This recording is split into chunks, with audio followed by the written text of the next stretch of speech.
Tuesday, June 15th, 1918. 3:45 in the morning. The Piave River, northeastern Italy. The water was rising. Lieutenant Carlo Del Croix stood ankle-deep in the muddy trench, watching the river through the pre-dawn darkness, and for the first time in 3 years of war he understood what it meant to be afraid, not of what was coming across the water, but of the water itself. The Piave, swollen with late spring rains and Alpine snowmelt, had climbed 6 inches in the past 4 hours. Behind him, somewhere in the labyrinth of dugouts and communication trenches that scarred the western bank, 214,000 Italian soldiers waited in positions they had occupied for less than 7 months, positions they had sworn never to abandon, positions that now seemed less like fortifications and more like graves filling slowly with cold mountain runoff. Del Croix lit a cigarette with trembling hands, the match flare briefly illuminating his hollow cheeks and the dark crescents beneath his eyes, and he thought about his brother, buried somewhere in the karst hills near Caporetto, buried with 50,000 others in the greatest military disaster Italy had ever known. The Austrian guns had been quiet for 20 minutes. That was never a good sign. He checked his watch again. 3:46. 14 minutes until the barrage was scheduled to begin, according to the deserter they had captured 2 days ago, the one who had babbled about bridges and boats and a storm of steel that would sweep the Italians into the Adriatic. 14 minutes until Austria-Hungary launched what every soldier on both sides knew would be the final offensive of the war in Italy, the killing blow meant to finish what Caporetto had started, the operation that would either break the Italian army forever or transform it into something no one, least of all the Austrians, could have predicted. What none of them knew yet, not Del Croix shivering in his flooded trench, not the Austrian stormtroopers crouched in their assembly positions across the river, not the generals in their comfortable headquarters miles from the front, was that the next 9 days would determine not just the outcome of the Italian campaign, but the survival of the entire Allied cause in Europe, and that the swollen, muddy, treacherous Piave River was about to become the grave of an empire. The cigarette burned down to his fingers. Del Croix flicked it into the water and watched it float away in the current, a tiny ember disappearing into the darkness. He did not know it yet, but he was watching the old world die. Act 1. The Weight of Defeat. To understand what happened on the Piave in June of 1918, you must first understand Caporetto. You must understand what it means for an army to be not merely defeated but psychologically destroyed, to watch 3 years of sacrifice and bloodshed evaporate in 11 days of chaos and retreat.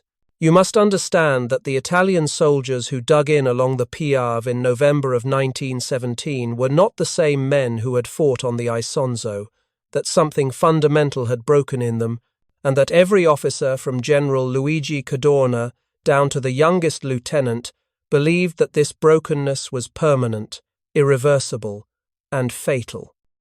Caporetto had been more than a defeat. It had been an apocalypse. On October 24, 1917, Austro-Hungarian and German forces had smashed through the Italian lines near the village of Caporetto in a sophisticated assault that combined infiltration tactics, poison gas, and concentrated artillery fire. The Italian Second Army, holding what commanders had assured them was an impregnable mountain position, had disintegrated. Not retreated, disintegrated. 300,000 men had thrown away their rifles and fled westward in a panicked mob that clogged every road, bridge, and mountain pass from the Julian Alps to the Venetian plain. Officers who tried to stop the rout were shot or trampled. Entire divisions vanished from the order of battle, their soldiers deserting in such numbers that military police simply gave up trying to arrest them all. The pursuit had continued for 90 miles, all the way to the Piave River, and by the time the retreat finally halted in mid-November, Italy had lost 275,000 men captured, 90,000 killed or wounded, and virtually all of its artillery and supply infrastructure in the northeastern provinces. The disaster had cost General Cadorna his command and nearly cost Italy its participation in the war. In Vienna and Berlin, strategists spoke openly of Italy suing for a separate peace by Christmas. In Rome, defeatism infected the government like gangrene. In Paris and London, the Allies began quietly preparing contingency plans for an Italian collapse. But the line had held at the Piave. Barely. The new Italian commander, General Armando Diaz, was everything Cadorna had not been. Where Cadorna had been rigid and punitive, Diaz was flexible and humane. Where Cadorna had blamed his soldiers for cowardice, Diaz blamed the system that had starved them, exhausted them, and thrown their lives away in futile frontal assaults. He immediately reformed the military justice system, reducing the use of decimation and summary execution. He improved rations, instituted regular leave rotations, and most importantly, he listened to his junior officers, the men who actually understood what was happening in the trenches.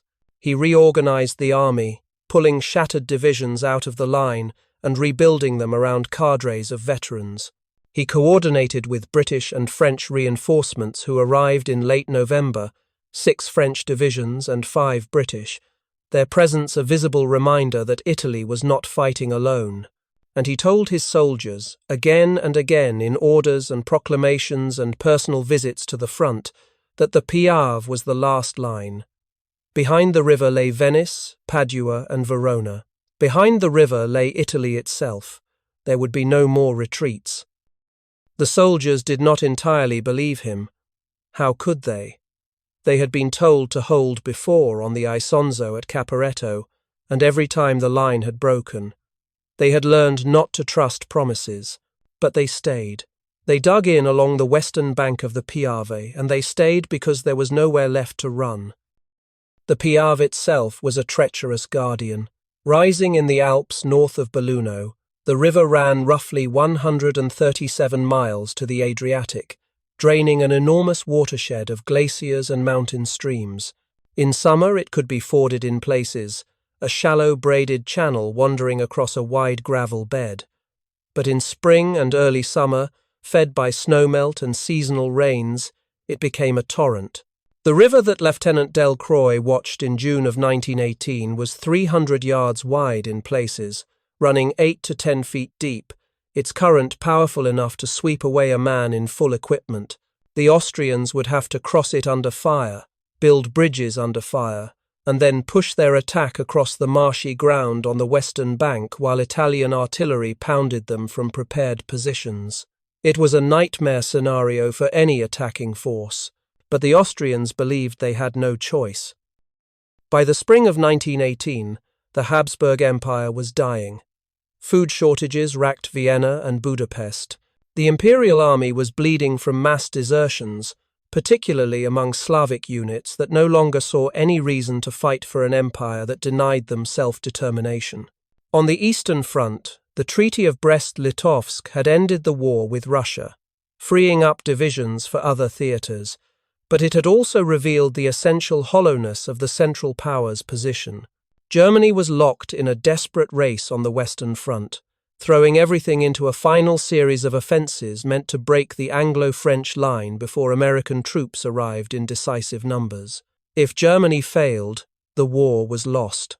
If Italy could be knocked out of the war, it would free up Austrian divisions to reinforce the Germans in France, or at least eliminate the threat of an Italian offensive into Austria. The Kaiser himself had pressured Emperor Karl to launch an attack in Italy to demonstrate that Austria-Hungary was still a valuable ally, still capable of offensive action. So the Austrian High Command, the Armeeoberkommando, planned what they called the Lewinnen offensive, the Avalanche offensive. It would be a two-pronged assault, one crossing of the Piave in the lowlands near the coast, where the river was widest but the terrain beyond most favourable for rapid advances, and another in the mountains to the north, aimed at Monte Grappa, the fortified massif that anchored the Italian left flank. 58 Austrian divisions would attack across a front of nearly 90 miles, from the Adriatic to the high peaks. It would be the largest offensive Austria-Hungary had mounted in years, and very possibly the last offensive it would ever mount. Everything had been prepared. Pontoon bridges fabricated and hidden near the river, assault boats camouflaged under trees, artillery positions surveyed and ranged, stormtrooper units given intensive training in river crossing operations. The attack was scheduled for June 15th. The Austrians expected to break through in 3 days. Their intelligence suggested the Italians were still demoralized, still reeling from Caporetto, their French and British reinforcements exhausted from fighting on the Western Front.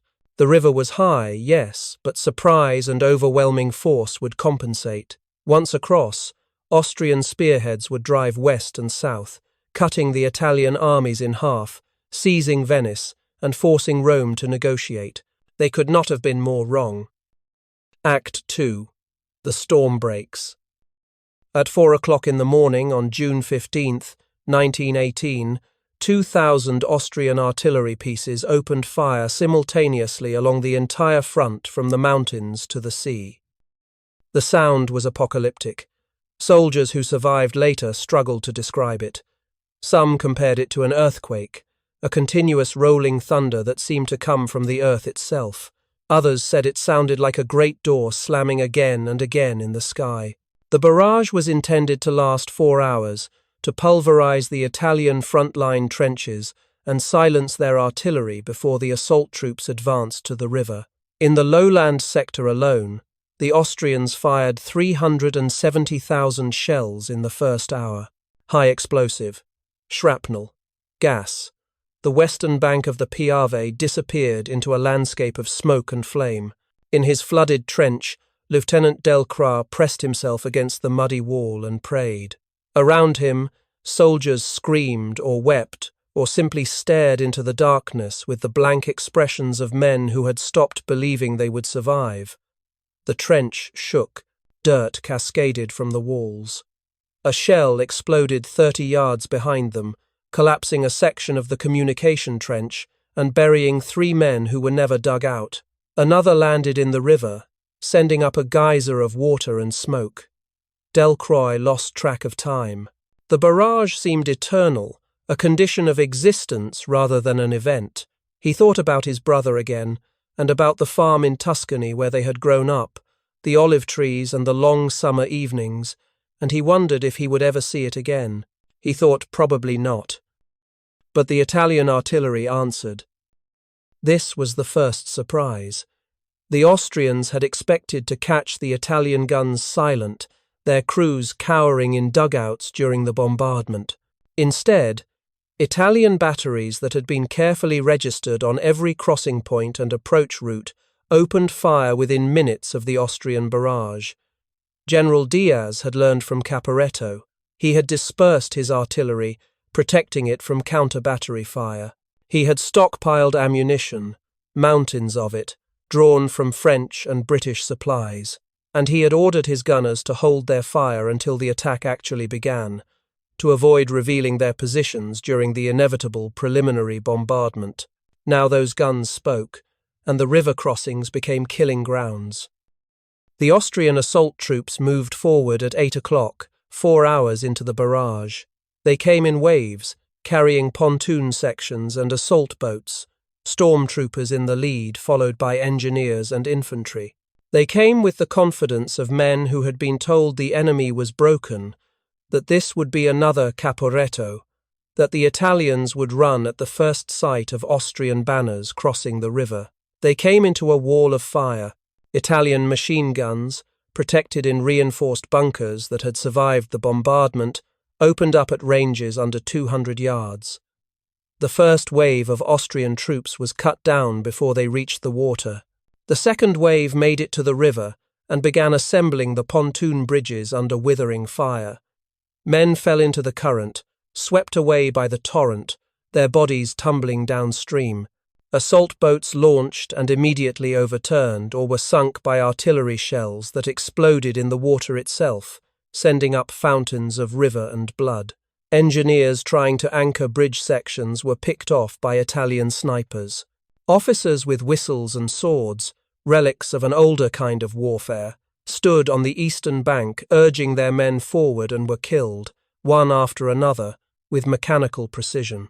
In the lowland sector, the Austrian Sixth Army managed to establish several small bridgeheads on the western bank. They paid for every yard in blood. By noon on the 15th, Austrian troops had crossed in strength near the villages of Fossalta and San Donà, pushing the Italian defenders back from the immediate riverbank. But they could not advance. Italian reinforcements rushed forward from reserve positions, counterattacked again and again. The marshy ground beyond the river, which the Austrians had hoped to cross quickly, became a nightmare of waterlogged craters and improvised strongpoints. Every farmhouse was a fortress. Every irrigation ditch was a trench. The Austrians had expected to be miles inland by nightfall. Instead, they clung to a strip of ground barely 800 yards deep, taking casualties at a rate that shocked even veterans of the Isonzo campaigns. In the mountain sector, the attack on Monte Grappa failed completely. The peak was a natural fortress, honeycombed with Italian positions carved into the rock itself. The Austrians had to attack uphill, across exposed terrain, into prepared defences manned by elite Alpine troops who knew every inch of the ground. They never had a chance. By the end of the first day, the Austrian assault divisions in the mountains had suffered 30% casualties and gained nothing. General Diaz, monitoring reports from his headquarters in Padua, permitted himself a moment of cautious optimism. The line was holding. But the Austrians kept coming. June 16th, June 17th, June 18th. The battle became a grinding, brutal stalemate. The Austrians poured reinforcements into their bridgeheads, trying to expand them, trying to link them together into a continuous front that could support a breakout. The Italians threw in their reserves, counter-attacking day and night, accepting horrific casualties to keep the Austrians bottled up near the river. The fighting was hand-to-hand in places, bayonets and grenades and improvised clubs, soldiers grappling in mud and shallow water. Both sides were exhausted. Both sides were running out of ammunition. Both sides were sustained only by the certain knowledge that losing meant annihilation. The river became the decisive factor. The Piave, which the Austrian planners had treated as an obstacle to overcome in the opening phase of the battle, turned into an active participant in the fighting. On June 17th, heavy rains began in the mountains. The river rose. The Austrian pontoon bridges, already damaged by artillery fire, began to break apart. Crossing and recrossing became nightmares. Supplies piled up on the eastern bank. Wounded men waited for evacuation that never came. Austrian units on the western bank found themselves cut off, their ammunition running low, their communication with headquarters intermittent or non-existent. The Italian artillery, guided by observation balloons and aerial reconnaissance, targeted the bridges systematically. One by one they were destroyed. By June 19th, the Austrian Sixth Army's bridgeheads were isolated. The soldiers there fought on, because they had no choice, but they were no longer participating in an offensive. They were simply trying to survive. Lieutenant Carlo Del Croix, still alive through some combination of luck and instinct, watched the Austrians withdraw on the night of June 20th. His position had been overrun twice and retaken twice. He had killed men whose faces he could still see when he closed his eyes. He had pulled wounded soldiers from the river, Italians and Austrians, both, too exhausted to care about the distinction. He had watched his battalion commander shot through the head during a counterattack, watched the major stand for a moment with a surprised expression before toppling forward into the mud. He had eaten nothing but hard biscuit and cold coffee for 5 days. He had not slept more than a few minutes at a time. And now, in the darkness, he watched the Austrians pull back across the river, abandoning their bridgeheads, leaving their dead behind. The water was still rising. The Italian army did not pursue. They did not have the strength. They simply held their positions and counted their losses and waited to see if the Austrians would try again. Some units had suffered 70% casualties. Entire companies had been wiped out.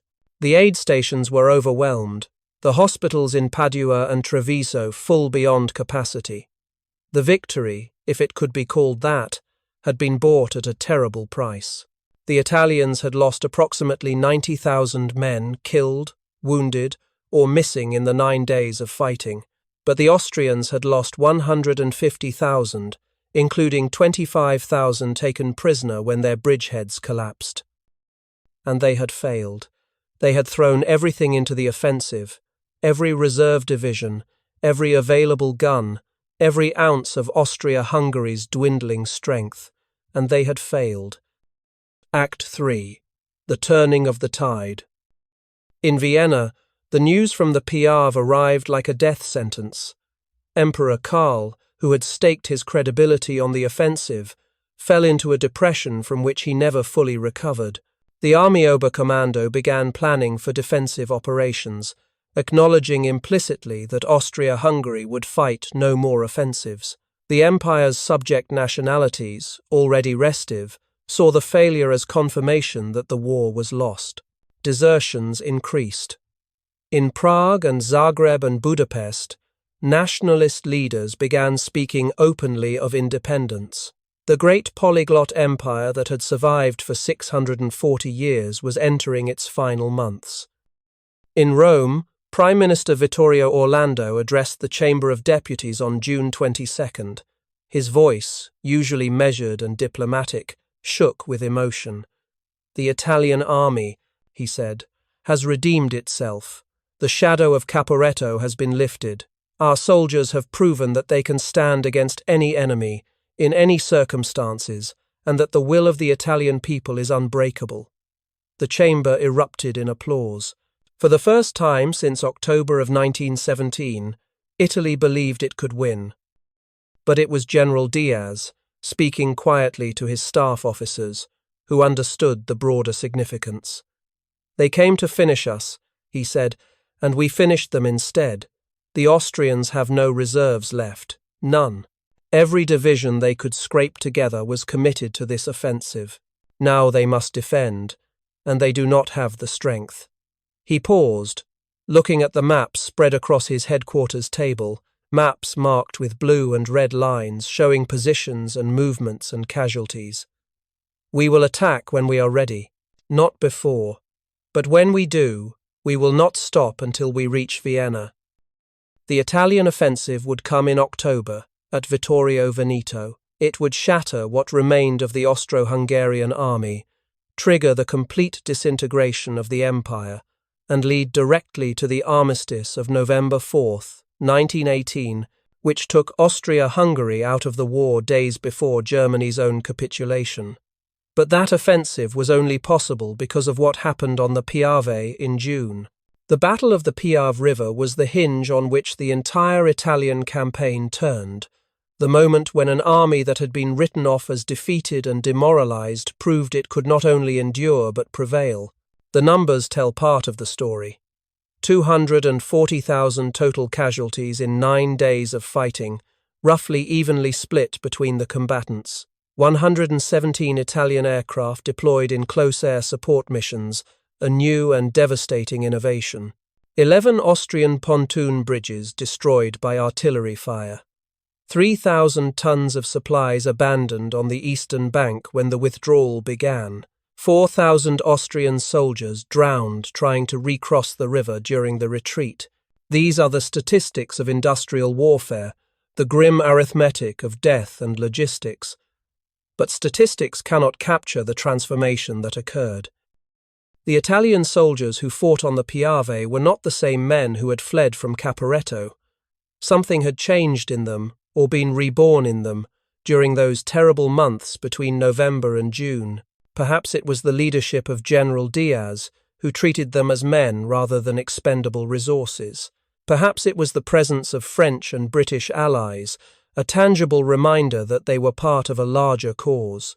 Perhaps it was simply that they had retreated as far as they could retreat, that behind the river lay everything they were fighting to protect, and that this knowledge gave them a kind of desperate strength.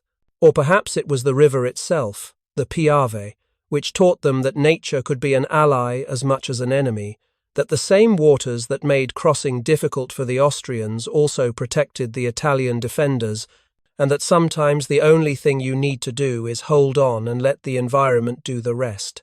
Whatever the reason, they held. And in holding, they changed the course of the war. The Austrian commanders never fully understood what happened. In their reports and memoirs, they blamed the weather, the river level, faulty intelligence, insufficient artillery preparation, and bad luck. They blamed everything except the truth, that they had underestimated their enemy. They had assumed the Italians were beaten, and that assumption had blinded them to the reality of what they were facing. An army can lose a battle, even lose catastrophically, and still retain its fighting spirit if it believes the cause is worth continuing. The Italians had lost at Caporetto, but they had not lost their belief in Italy. That belief, more than any tactical or technical factor, was what defeated the Austrians on the Piave. The British and French observers who witnessed the battle were astonished. They had come to Italy expecting to prop up a collapsing ally. Instead, they found an army that fought with ferocity and determination, that coordinated complex defensive operations across a 90-mile front, that traded casualties with an enemy that had enjoyed the advantage of surprise and preparation. The Italian performance on the Piave forced the Allies to reassess their strategic calculations. Italy was not going to collapse. Italy was going to win. Epilogue. The River Remembers. On June 15, 1968, exactly 50 years after the first day of the battle, an old man stood on the western bank of the Piave River near the village of San Donà di Piave and looked across the water. His name was Carlo Del Croix. He was 73 years old. He had survived the war, returned to his family's farm in Tuscany, married, raised children, and lived to see Italy become a republic, see it struggle through fascism and another terrible war, and finally emerge as a prosperous democracy. He had not spoken much about the war over the years. His children knew he had fought on the Piave, but he had never described what that meant, what it had cost. Now, standing by the river on the anniversary, he tried to find words. "We were afraid," he said to the reporter who had accompanied him, a young man from a newspaper in Venice. "All the time, we were afraid of dying, afraid of failing, afraid that everything we'd endured had been for nothing. And then the guns started, and there was no more time for fear. There was only what had to be done. The river was low, it being summer. Gravel bars showed through the clear water. The villages had been rebuilt. The trenches were long gone, ploughed under and planted over. There were no markers, no monuments to indicate where men had fought and died, where Lieutenant Del Croix had huddled in the mud and watched the world explode. The war was fading from living memory, becoming history, something to be studied rather than remembered. Was it worth it? The reporter asked. Del Croix was silent for a long time. He looked at the mountains in the distance, the same mountains from which the Piave descended, the same mountains where Italian soldiers had held Monte Grappa against impossible odds. He thought about his brother, still buried somewhere near Caporetto, and about all the others who had not come home. "I don't know," he said finally. "How do you measure such things? We did what we had to do. We held the line. Maybe that's all anyone can do." He picked up a smooth river stone, turned it over in his hand, and then tossed it into the water. It disappeared with barely a ripple. The river doesn't remember, only we remember, and soon even we will be gone, and then it will be as if none of it ever happened. But he was wrong about that. The Piave River remembered. It remembered in the Italian national anthem, which speaks of the sacrifice of those who fought there. It remembered in the street names of towns across Italy, the vias and piazzas named after June 15, 1918. It remembered in the military doctrine that every Italian officer studied, the lessons of defensive warfare extracted from those 9 terrible days. Most of all, It remembered in the identity of modern Italy itself, forged in the crucible of the Great War, tempered on the Piave, and reborn in the knowledge that a nation is not defined by its defeats but by its refusal to accept them as final. The Battle of the Piave River was not the largest battle of the First World War. It was not even the bloodiest. But it was, in its way, the most significant, because it demonstrated a truth that is too often forgotten, that courage is not the absence of fear but the decision to act despite it, that armies are defeated only when they believe they are defeated, and that sometimes the difference between catastrophe and salvation is nothing more than the willingness to stand one more day, to hold one more hour, to endure one more bombardment in the faith that endurance itself is a kind of victory. Lieutenant Carlo Delcroix understood this, standing by the river half a century later. He had been there when it mattered, when the Empire came with all its strength to finish what it had started at Caporetto, and he had been part of the force that stopped it. He had watched men die for yards of mud and shallow water. He had killed and nearly been killed, not for glory or conquest, but simply to hold a line on a map, and that line had held. Against all expectations, against all odds, the line had held. That was what the Piave remembered. That was what Italy remembered. That, in the end, was what mattered. Not the tactics or the casualties or the technical details that historians would debate for generations, but the simple, profound fact that when everything was at stake, when defeat seemed certain and retreat was impossible, ordinary men had found the strength to say no, this far and no farther, here we stand. The river flowed on, as it had for millennia, carrying mountain water to the sea, carving its path through the Italian plain, indifferent to human drama. But for 9 days, in June of 1918, it had been more than a river. It had been a barrier, a moat, a weapon, and finally a gravestone marking the place where an empire's last dream of victory drowned in cold Alpine water. The Austrians had come to cross the Piave and destroy Italy. Instead, they crossed the Piave and destroyed themselves. The river, swollen with spring rain and mountain snow, had done what no general and no army could do alone. It had given the Italians time, and they had used that time to transform themselves from victims to victors, from the defeated of Caporetto to the defenders of the Piave, from a broken army into the force that would finally, in October of 1918, advance across the same river they had defended in June and march to final victory. That transformation, more than any battle or campaign or strategy, was the true legacy of the Piave. It proved that wars are not won by the side with the most guns or the best plans, but by the side that refuses to give up, that finds within itself reserves of determination that even it did not know existed. The Italian soldiers who stood on the western bank of the Piave in June of 1918 were afraid, exhausted, outnumbered, and still traumatized by the disaster of Caporetto. But they stood, and in standing, they won not just a battle but something far more valuable. They won back their belief in themselves, their confidence that they could face any enemy and prevail. That belief carried them through the final months of the war and into the peace beyond, a peace purchased at terrible cost, but purchased nonetheless. The sun was setting as Carlo Delcroix turned away from the river and began the walk back to his car.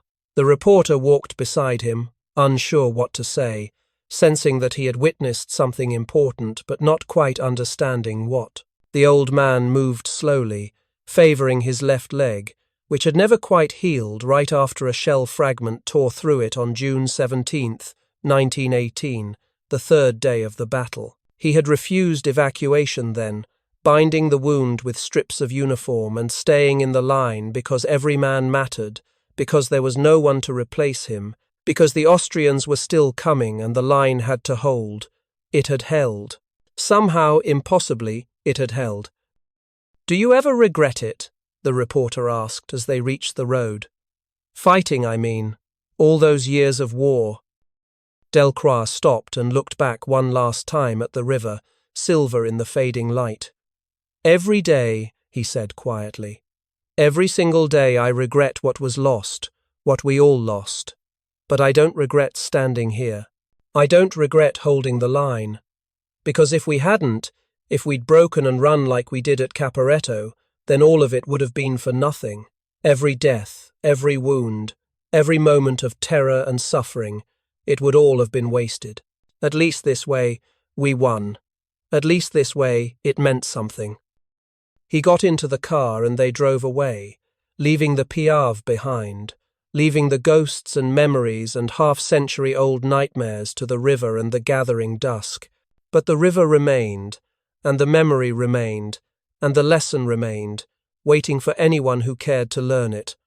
That nations, like men, are defined not by how they fall but by how they rise, not by their darkest defeats but by their refusal to accept those defeats as destiny. The Piave had been Italy's last line, and Italy had held it, and in holding it had saved not just a nation but the very idea that nations are worth saving, that ordinary people can do extraordinary things when they must, and that sometimes the greatest victories are won not by advancing but by simply refusing to retreat. The water flowed on, patient and eternal, carrying the story downstream to the sea, where it would mingle with all the other stories of all the other wars, and be forgotten by everyone except those who had been there, who had stood in the mud and the rain and the bombardment, and decided, each in their own moment, that this was where they would make their stand. They were mostly gone now, those men of 1918, returned to dust and memory. But what they did remained, written in history books and military archives, and the collective consciousness of a nation that learned on the banks of a flooding river that courage is not fearlessness but fear overcome, that strength is not the absence of weakness but weakness transcended, and that sometimes the only way to win is to endure, to hold on through the darkness and the terror and the certainty of defeat, and to keep holding on until the dawn comes and the enemy, exhausted and broken, finally retreats back across the river and leaves you standing, still standing, victorious at last on the muddy bank of the Piave.